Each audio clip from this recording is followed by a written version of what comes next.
Welcome to Bedtime Horror, your portal to scary stories.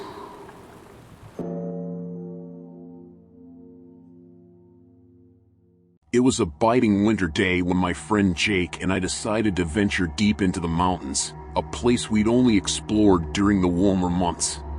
We were chasing the thrill of experiencing the wilderness in its most unforgiving state. With backpacks filled with supplies and a sense of adventure in our hearts, we left the cozy cabin behind. The mountain air was so crisp it hurt to breathe, but it invigorated us. As we trekked higher into the unforgiving terrain, snow began to fall, covering the path we had left behind. Our footprints, like memories, were swiftly erased by the relentless weather. The forest around us was silent, an eerie stillness only broken by the occasional gust of wind that sent snowflakes spiraling through the tall pines. The world felt monochromatic, the landscape a stark contrast of black trunks, white snow, and the gray sky. We pushed forward, our goal a remote ridge where we hoped to capture the stunning winter scenery. But as the hours passed and the landscape became more remote, our sense of isolation deepened. The forest felt more like a forgotten realm, and it was easy to imagine we were the only living beings in this frigid wilderness. By late afternoon, the first hint of unease settled upon us. We began to sense that we were being watched, a feeling so subtle that it seemed born from the isolation of the mountains. Yet every rustle of the wind through the trees, every crunch of snow beneath our boots, echoed like an ominous whisper. Jake paused and looked at me, his eyes wide with trepidation. "Do you feel that too?" he asked in a hushed voice, the warmth of his breath dissipating in the icy air. "Yeah," I replied, my voice equally low. "It's like the mountains have eyes." As we continued, the sensation of being observed only intensified. Then, a low, guttural growl reached our ears, chilling us to the core. We exchanged horrified glances, our hearts pounding in unison. Panic was rising, and we picked up our pace. With darkness encroaching, we needed to find shelter. The snowfall had intensified, and the temperature dropped to a bone-chilling level. Our options were limited. That's when we spotted a cabin in the distance, tucked away in a small clearing. It stood like a ghostly sentinel, its time-worn wooden walls and frosted windows offering a glimmer of hope. We hurried towards it, the growls of the unseen presence growing fainter as we left the forest behind. As we reached the cabin's door, we realized this shelter might hold secrets we couldn't yet comprehend. But we had no choice. The howling wind and snow outside seemed to warn us of an even greater peril lurking in the wilderness. With a deep breath, I pushed the creaky door open, and the musty scent of old wood and memories washed over us. We had taken refuge in the heart of the mountains, but we had yet to discover the dark secrets this cabin held. Inside the cabin, we discovered a scene frozen in time. The dim light filtered through dust-covered windows, casting eerie shadows on the aged furniture and forgotten relics. It was a place where history and memory intertwined, with every creaky floorboard whispering stories of those who had sought shelter here before us. Despite the chill that clung to the air inside, the cabin was a haven compared to the unforgiving wilderness outside. We removed our wet gear. "Think it's safe to start a fire?" Jake asked, casting a wary glance around the room. I shrugged, my eyes drawn to the walls adorned with yellowed newspaper clippings and fading photographs. They told tales of those who had ventured into these mountains, some returning, but many others never seen again. As we scavenged for more wood, a strange feeling crept over me. The cabin, with its odd assortment of items strewn about, felt more like a sanctuary for lost souls. The chill in the air was not just from the weather, it was as though the walls themselves held an air of melancholy. After we managed to get the fire going, we took stock of our surroundings. The cabin was small, with a single room serving as both kitchen and living area. A narrow hallway led to a bedroom and an adjacent chamber that seemed to serve as a study. In the bedroom, an old, creaky bed held frayed blankets. It was obvious that someone had lived here a long time ago. Beside the bed, we found a diary, its pages filled with entries that dated back decades. The writer, whose name was Sarah, spoke of her deep connection to the mountains and the solitude she found in this very cabin. Her words were both poetic and haunting, describing the beauty of the wilderness but also hinting at a looming presence in the woods that she could never quite define. We read on, fascinated by her accounts. The diary spoke of strange happenings, disappearing supplies, eerie sounds in the night, and, most disconcertingly, encounters with a creature she could only describe as a yeti. Her last entry had been abruptly cut off, a chilling testament to her fear. As we delved further into the cabin's secrets, we discovered a hidden compartment beneath a loose floorboard in the study.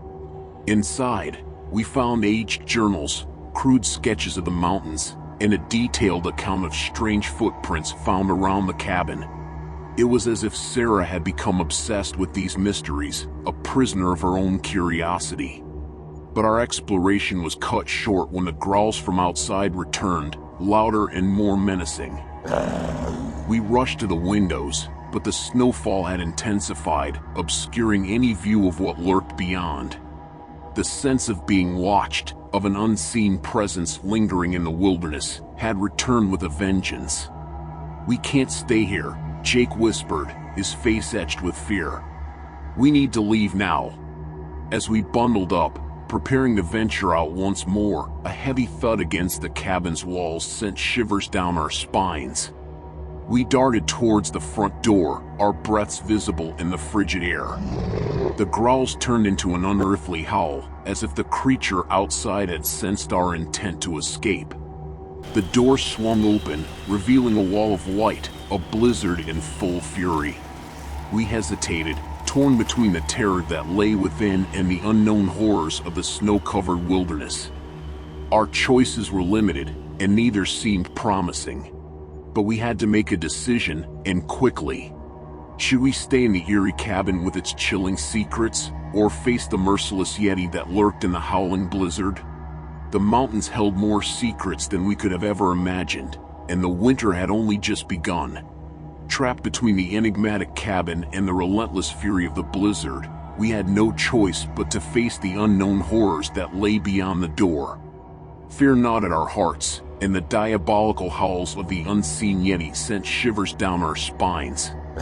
With our backpacks shouldered and a deep breath, we stepped out into the frigid tempest, and our senses heightened and every nerve on edge. The snow stung our faces, and the wind howled with malevolent intent. We knew that venturing out meant confronting the beast, the very creature that had stalked us through the wilderness. With each step into the blizzard, the landscape grew increasingly alien. The world turned into an endless white abyss, where every tree, every path, and every landmark vanished. The cabin faded into the distance, and the sense of isolation was overwhelming. Suddenly, a chilling silhouette emerged from the whiteout, an enormous, hulking figure covered in matted snow-caked fur. Its eyes were like burning embers, and its growls echoed like thunderclaps. The yeti had found us. We broke into a desperate run, our footsteps swallowed by the deep snow. The creature was relentless, closing the distance between us with every stride.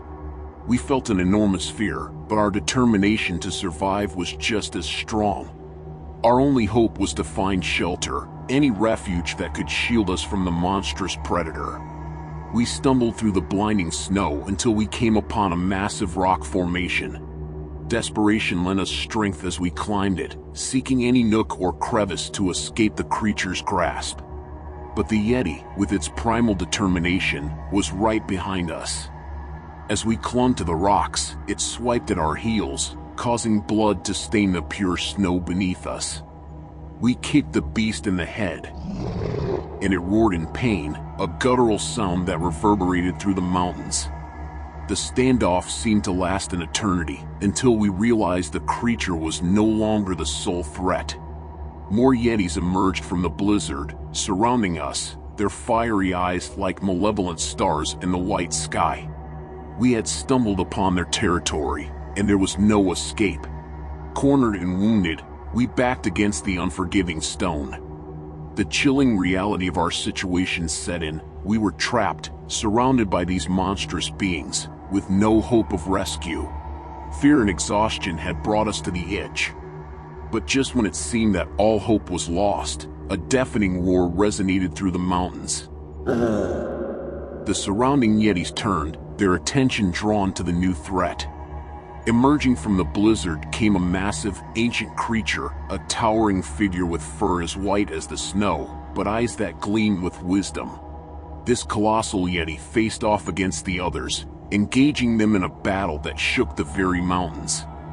It was a struggle between ancient guardian and trespassing intruders. A mighty crescendo of roars and growls echoed through the snowstorm, creating an otherworldly symphony. With the attention of the others diverted, Jake and I seized the moment to slip away, descending further into the blizzard. The terrain was treacherous, and the storm raged unabated, but we knew we had to escape this nightmare. We couldn't help but wonder about the mystery of the ancient Yeti, its intentions, and the enigmatic cabin that had drawn us into this perilous encounter. As we struggled through the relentless winter storm, our only goal was to find safety. As the blizzard began to ease, we recognized the familiar surroundings, and the cabin appeared in the distance. Inside, the place still had an eerie feel, and we had plenty of unanswered questions about its secrets. As we sat by the fire, we couldn't help but think about the ancient Yeti, the guardians of this remote land. Their connection to the cabin fascinated us, and we felt a strong urge to uncover the mystery hidden in the mountains. Surviving the ordeal had brought us back to the cabin, where we could finally rest and recover, knowing we had found our way to safety.